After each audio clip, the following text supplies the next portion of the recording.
எப்படி நடக்கும்? நீ அப்பாயிண்ட் பண்றியா, அதுல ஒரு ஸ்கில் இருக்கு. உன்னை விட திறமசாலி அப்பாயிண்ட் பண்ணு சார்.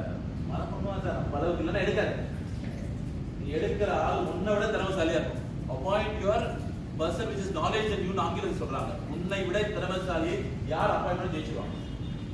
நீங்க மாஃபா நம்பர் வந்து கேள்விப்பட்டிருக்கீங்க, மாஃபா பாண்டியராஜன் கேள்விப்பட்டிருக்கீங்க. அவர் வந்து முதல்ல செட்டாக் போய் கேட்கிறாரு, ஆள் அப்பாயிண்ட் பண்ண போறாரு. பெரிய கம்பெனி, பெரிய காலேஜ் போய் கேம்பஸ் இன்டர்வியூ போறாரு. சொன்ன கேள்வி, $1 பில்லியன் என் கம்பெனி ஆகும்போது வேலைக்கு விளையாட்டு கேட்டு அவன் சிரிச்சிருக்கான். ஆனா ஆளை பார்த்தா செட்டாக் போய் வரான், $1 பில்லியன் கம்பெனி ஆகிடுவான் சிரிச்சிருக்கான். ஆனா நீ $1 பில்லியன் கம்பெனி. அவனோட திறமைசாலியை யங்ஸ்டரை ஒரு புதுசா படிச்சு வந்த திறமைசாலி அப்பாயிண்ட் பண்றாரு. அப்போ ஸ்டாஃப் எப்படி இருக்கணும்? உன்னை விட திறமைசாலியா இருக்கணும். சார் அவன் மதிக்க மாட்டான் சார், மதிக்கலாம் பரவாயில்ல, வியாபாரம் மாட்டானா, சமாளிச்சுக்கலாம். அதுக்கான பாலிசியை கொண்டு வாங்க, நிறுவனத்துக்கான ஒரு ஸ்ட்ரக்சர் ரிப்போர்ட்டிங்லாம் கொண்டு வாங்க. ஆனா உன்னோட திறமைசாலியை வேலைக்கு அமர்த்தி. ஸோ ஃபர்ஸ்ட் பிசினஸ், அடுத்து என்ன சார்? ஃபர்ஸ்ட் பிசினஸ் யார் பிசினஸ் கேட்பா, அடுத்த ஆர்கனைசேஷன் யார் கேட்பா? ஸ்டாஃப். அதுக்கு அடுத்து ஒரு கட்டர்.